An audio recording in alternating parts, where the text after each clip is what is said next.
مذاکرات کی جانب اپوزیشن اور حکومت دونوں ہی بڑھ چکے ہیں. اب مذاکرات کیا نتیجہ خیز ہونے جا رہے ہیں؟ کیا حکومت پاکستان تحریک انصاف کو دے سکتی ہے؟ گیو اینڈ ٹیک کیا ہو سکتا ہے؟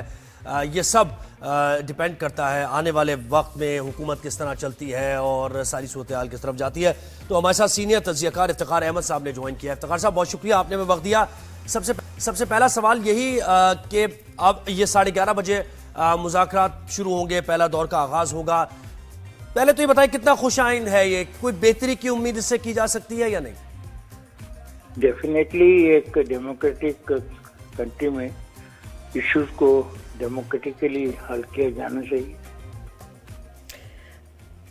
بالکل ٹھیک ہے سر. یہ بتائیں کیا حکومت اور پی ٹی آئی کے مذاکرات جمع اور نتیجہ جو ہے اس کا خیر ہوگا؟ کیا امید رکھ رہے ہیں آپ ڈائیلاگ سے بہتر ہوں گی چیزیں؟ نتیجہ خیز ہو پائے گے یعنی آپ کو یہ امید ہے؟ یہ بات یہ ہے کہ ڈائیلاگ سنجیدگی سے کیا جائے تو دنیا میں ہر چیز فائنلی ڈائیلاگ کے ذریعے طے ہوئی ہے، فرسٹ ورلڈ وار سے لے کے آج تک. ٹھیک ہے جی. اب دیکھنا یہ ہے کہ دونوں فریقین کی شرائط کیا ہیں ایک دوسرے کے بارے میں. کچھ چیزیں ایسی ہوتی ہیں جو تسلیم کی جا سکتی ہیں کانسٹیٹیوشن کے مطابق ہو. تو اب یہ دیکھنا ہے کہ کیا ہوتا ہے.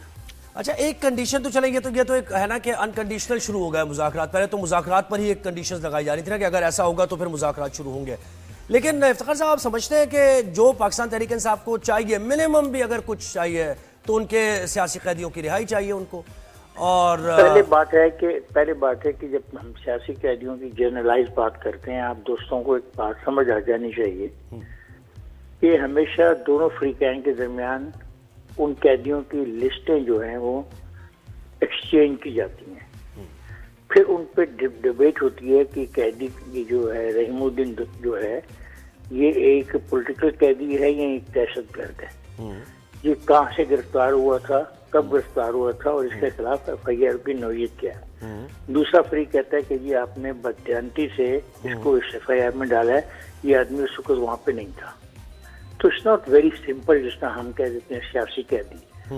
سیاسی قیدی اور دہشت گردی میں فرق ہے.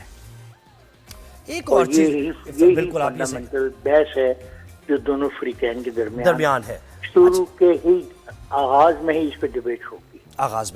اچھا ایک اور چیز کہیے گا، سیاسی قیدی کی جب بات ہو رہی ہے تو 9 مئی سے متعلق 25 لوگوں کو ان کو سزائیں مل چکی ہیں. لیکن افتخار صاحب یورپی یونین نے ذرا اس پر تشویش کا اظہار کیا ہے.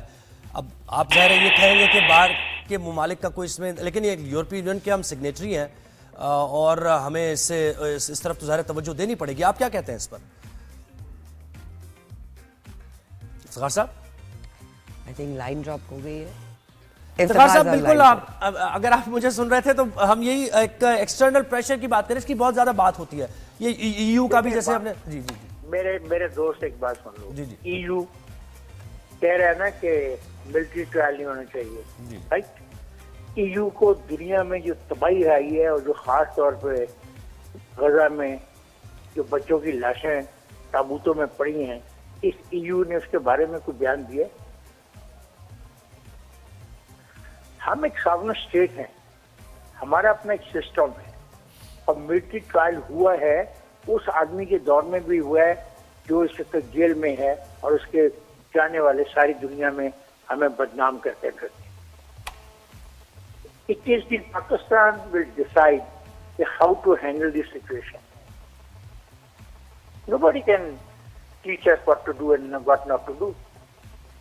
صرف پاکستان کو ہی ساری ہدایات ملنی ہے.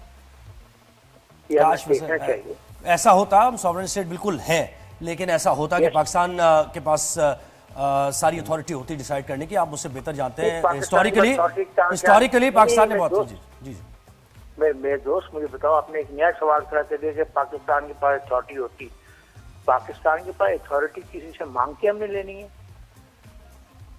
نہیں مانگ کے تو نہیں ہے افتخار صاحب، لیکن آپ مجھ سے بہتر جانتے ہیں کہ پاکستان نے تو ہمیشہ لندن میں ہنگامے ہوتے ہیں، رات میں صلح ہو جاتی ہے. ویسے خیر اچھی بات ہے کہ اگر پریشر نہیں لیتے، چلے اچھی بات ہے، آپ صحیح کہہ رہے ہیں، آپ بالکل ٹھیک کہہ رہے ہیں اصولی طور پہ کہ پریشر نہیں لینا چاہیے. اور ہم یہ دیکھتے ہیں کہ ہو سکتا ہے کہ ہم اس بار پریشر ڈالیں لیکن انٹرنیشنل پریشر. اچھا ایک اور چیز افتخار صاحب بتائیے گا کہ آپ دیکھیں اگر مذاکرات ممکنہ طور پر آگے بڑھتے ہیں, ایک طرف سول نافرمانی کی تحریک کا بھی اعلان کر رہے ہیں اور وہ اکثر حکومت کی طرف سے کیا بھائی تلوار لٹکا کے آپ مذاکرات نہیں کر سکتے ہیں, تو کیا ابھی آپ سمجھ رہے ہیں کہ کچھ ریزنیبل لوگ پاکستان تحریک انصاف میں آگے آئے ہیں جن کو یہ لگ رہا ہے کہ ہم بہت ایکسٹریم سٹیپس لے رہے ہیں جس کی وجہ سے سیاسی طور پر آگے نہیں بڑھ پا رہے ہیں؟ آپ کیا سمجھتے ہیں, کچھ ریئلائزیشن آئی ہے؟ دیکھیے ریئلائزیشن آنی چاہیے. میں آپ کو پاکستان نیشنل الائنس کی حوالہ دوں گا 77 کی تحریک کا. مارچ, اپریل, مئی اور جون میں وہ بہت بڑی تحریک تھی, بہت بڑی تحریک. پاکستان میں اتنی بڑی تحریک نہ چلے. جی افتخار صاحب بہت معذرت, آپ سے رابطہ بار بار منقطع ہو رہا ہے. ہم بات تو بہت کرنا چاہ رہے ہیں آپ سے, انشاءاللہ آپ سے ایک بار پھر رابطہ کریں گے اور آپ کو اسٹوڈیو میں مدعو کریں گے اور اس پولیٹکس پر بات ہوگی. آپ کا ایک وسیع تجربہ ہے اس کو لے کر. بالکل. تو دیکھیے وہ یہ کہہ رہے ہیں کہ مجھے مشکل ہے, وہ یہی کہہ رہے ہیں کہ جی ہمارا باہر کی کنٹریز کا کوئی پریشر نہیں ہے, جبکہ ایٹ دا سیم ٹائم جو ہم بات کر رہے تھے کہ obviously پاکستان اکنامکلی جب ڈیپینڈنٹ ہوتا ہے باہر کے آئی ایم ایف کے پیسوں پہ, تو پھر ایونچولی مشکل ہو ٹرکل ڈاؤن ہوتی ہیں یہ چیزیں. And there's no denying that. اور ہم ایک یقین, ہماری دعا یہی ہے کہ پاکستان اپنے پیروں پر کھڑا ہو اور اپنے فیصلے ہم خود کریں, اور کرنے بھی چاہیے. ہم تو یہی چاہتے ہیں کہ عوام کی یہ ساری مشکلات سالو ہوں, ان کو جابز ملے, ہم اپنی انڈسٹری کو بہتر کر سکیں تاکہ ہم اپنے پیروں پہ کھڑے ہو سکیں. جی, اور اس میں دیکھیں یہ جو مذاکراتی کمیٹی وزیر اعظم میاں محمد شہباز شریف نے بنائی ہے, اس میں اسپیکر ایاز صادق کا کردار بہت رہا ہے, اور اسپیکر ایاز صادق نے جو رابطے کا کردار ادا کیا پاکستان تحریک انصاف سے, انہوں نے کہا کہ بھائی نیوٹرلائز کیا جائے, یہ جو سیاسی گرما گرمی بہت زیادہ بڑھ گئی ہے اس کو کم کیا جائے, دونوں طرف سے سینئر ایلیمنٹس آگے آئیں, ایک قدم پیچھے حکومت بھی ہٹے, ایک قدم پیچھے پاکستان تحریک انصاف بھی ہٹے, کیونکہ ایکسٹریم پر لے جا کر معاملات حل نہیں ہوتے. اور وہ ہم دیکھ رہے تھے کہ اس کا وہ ریفلیکٹ کرتے ہیں پھر پاکستان کی اوور آل صورتحال, معیشت پر بھی ریفلیکٹ کرتے ہیں, وہ انویسٹمنٹ کے مسئلے اور امیج بلڈنگ پہ بھی کرتے ہیں نا, بیکاز نظر ہی نہیں آتا کہ ود ان دا کنٹری اتنی زیادہ ڈفرینٹ اوپینینز ہیں, تو it's very easy for the outer people to come and create their own story اور نیریٹو. اور دیکھیں آئیڈیلی تو یہی ہونا چاہیے, ڈیموکریسی کو چلتے رہنا چاہیے, اور یہ جو ایک